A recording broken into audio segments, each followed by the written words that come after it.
Salut à tous, dans cette vidéo je fais le bilan avec vous d'un an de YouTubing intensif au rythme d'une vidéo par semaine.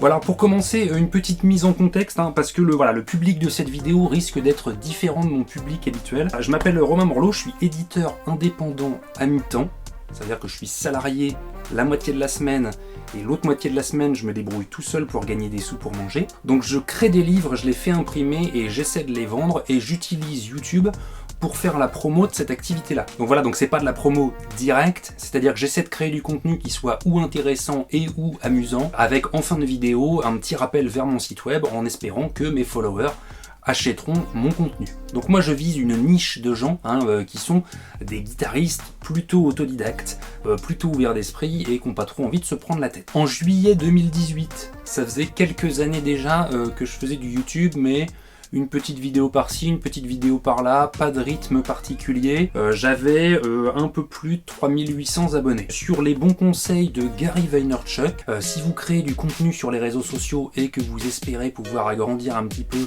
votre fanbase, je vous invite à aller voir le contenu de Gary Vaynerchuk. Ça, c'est dit. Donc sur les conseils de ce bon Gary, j'ai choisi de m'imposer ce rythme d'une vidéo par semaine, le tout pendant un an, histoire de voir ce que ça pourrait donner. Nous sommes aujourd'hui en juillet 2019, donc un an après, j'en suis à un petit peu moins de 17 000 followers. Donc ce qui nous fait une hausse d'environ plus 440%, ce qui est énorme. Voilà, l'évolution a été plus ou moins régulière pendant un an. Dès que j'ai commencé à mettre du contenu régulier, j'ai senti la courbe des followers qui montait tout doucement, jusqu'au moment où c'est parti complètement en sucette. Voilà, le 16 avril, j'ai sorti une vidéo qui s'appelle 3 trucs simples pour sonner blues, donc un truc de gratteux, plutôt simple, plutôt ouvert à tout le monde, qui pour une raison inconnue a eu un succès de ouf. J'ai fait 80 000 vues sur cette vidéo, voilà, et j'ai pris quasiment 6 000 abonnés en un mois. Alors, je pense que c'est dû au trafic généré par cette vidéo-là, mais pourquoi celle-ci a eu plus de succès qu'une autre ? Aucune idée. Ce qui pour moi a généré une hausse de clients potentiels et de vente de mes bouquins. Donc c'est juste merveilleux, mais en même temps, hausse du coup du boulot que ça a représenté. C'est-à-dire que le soir en rentrant du boulot, j'attaquais ma deuxième journée de boulot pour faire de la mise sous pli, pour gérer mon réassort, pour gérer les impressions, gestion des expéditions, etc. Et donc une baisse drastique de mon temps avec lequel j'allais pouvoir bosser sur la suite des projets et la disparition quasi totale de toute vie privée, ou de tout le temps libre. Alors un truc auquel j'avais pas pensé, alors les interactions sociales sur les réseaux sociaux, bon c'est sympa, c'est cool, quand j'avais 3000 et quelques abonnés, j'arrivais à suivre, j'arrivais à répondre à tout le monde, j'arrivais à mettre un petit pouce en l'air sur chaque commentaire, c'était bien. Là maintenant c'est devenu juste impossible de répondre à tout le monde. Plus de messages, ça fait plus de messages bienveillants, donc plus de gens sympas qui disent ouais merci pour les vidéos, c'est cool, machin, nanana. Mais c'est aussi beaucoup plus de haters et de messages agressifs pas super sympathiques quoi. Donc un volume de messages vraiment énorme. Enfin je pense que vous vous rendez pas compte le nombre de messages qu'un youtubeur peut recevoir. Et pourtant je suis tout petit, c'est vraiment pas facile à gérer, c'est-à-dire qu'il n'y a pas d'heure, vous regardez les vidéos à n'importe quelle heure, les notifications arrivent sur les téléphones un peu n'importe quand, souvent au mauvais moment d'ailleurs, au moment où tout va bien, hop, un petit truc haineux, au moment où ça va pas, hop, un petit truc positif. Donc c'est un petit peu la valse des émotions, il faut réussir à choper une distance qui est pas forcément facile à choper au début. Créer une vidéo par semaine pendant un an, c'est pas simple, c'est pas facile. J'essaie de faire un contenu qui soit d'une certaine qualité, ce que je considère être quelque chose de bien.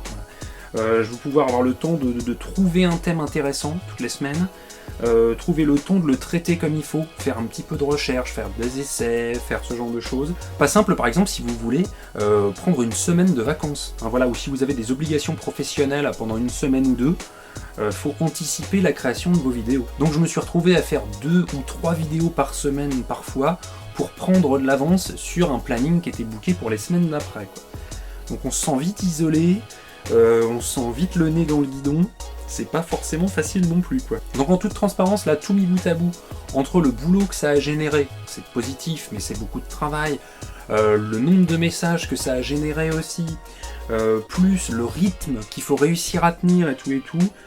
Là, sur les dernières semaines, je commence à avoir une poussée de stress, je commence à avoir la boule là, les nuits je dormais pas bien, je me reposais pas, voilà. Je supportais plus vraiment les messages, qu'ils soient positifs ou pas. Voilà, ça commençait à être un petit peu, je ressentais ça un peu comme une agression. Enfin, voilà, même les messages bienveillants du « c'est bien, mais tu devrais faire plus comme ça ». Voilà, en règle générale, les gens qui vous disent que tu devrais faire plus comme ci ou moins comme ça, quand on va voir sur leur chaîne à eux, ils n'ont pas de contenu. Donc c'est bienveillant de leur part d'essayer de partager avec nous ce qu'ils aimeraient nous voir faire, mais en vrai, ils savent pas, quoi, ils se rendent pas compte du tout de ce que ça représente. Et voilà, et sans haine, ça bouffe un peu. Je suis pas là pour chouiner, voilà, je me suis mis dans cette situation et j'essaye d'en bénéficier aussi. Donc pour la suite, je vais me réorganiser dans ma façon de travailler, ma façon de gérer les réseaux sociaux. Et je voudrais surtout réussir à me libérer du temps pour travailler sur la suite. Voilà, je suis éditeur, auto-éditeur, c'est-à-dire que j'édite mes propres bouquins.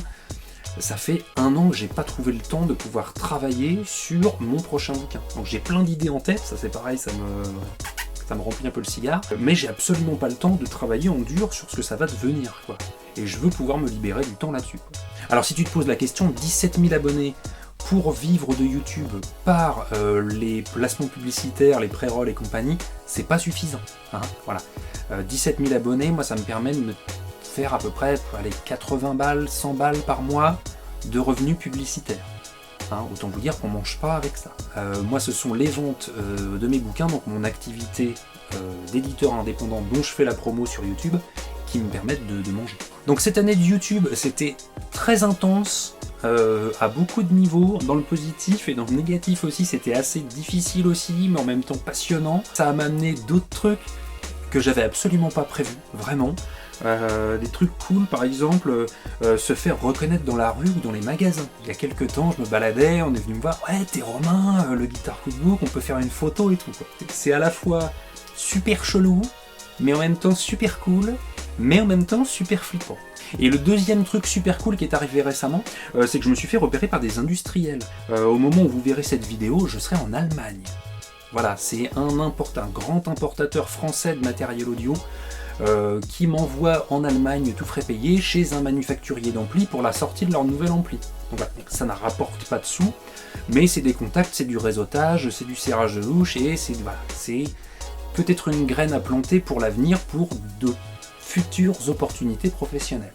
Et donc ça c'est super excitant. Donc si vous voulez développer votre activité, votre chaîne, votre entreprise, la raison pour laquelle vous êtes sur YouTube, partagez un truc qui vous tient à cœur, je vous invite à tenter la régularité. Une vidéo par semaine, si vous avez un groupe, vous êtes musicien, vous avez une boîte, vous avez peu importe, vous partagez ça avec les gens de façon régulière et de façon sincère. Je suis persuadé que ça peut vous éclater vos scores et faire augmenter vos vues puis vos résultats, quoi. Voilà, c'était donc le bilan d'1 an de YouTubing intensif au rythme d'une vidéo par semaine. J'espère que ça vous aura apporté un petit peu d'infos, voilà. Et puis je vous donne rendez-vous dans 1 an. Hein. Je sais pas ce que je vais faire l'année prochaine, mais je pense que je vais essayer de continuer sur ce rythme-là et d'aller un petit peu sur Instagram aussi. Trouver un rythme régulier sur Instagram et d'essayer de voir quelle sera l'évolution sur mon activité. À la prochaine, salut! Et pour mes petits abonnés à moi, là je vous annonce c'est le break de l'été. Donc juillet-août, il n'y aura sûrement aucune vidéo sur YouTube. Donc profitez de l'été, bronzez bien, hydratez-vous, hein, et allez-y mollo sur l'apéro. On se retrouve en septembre. Salut!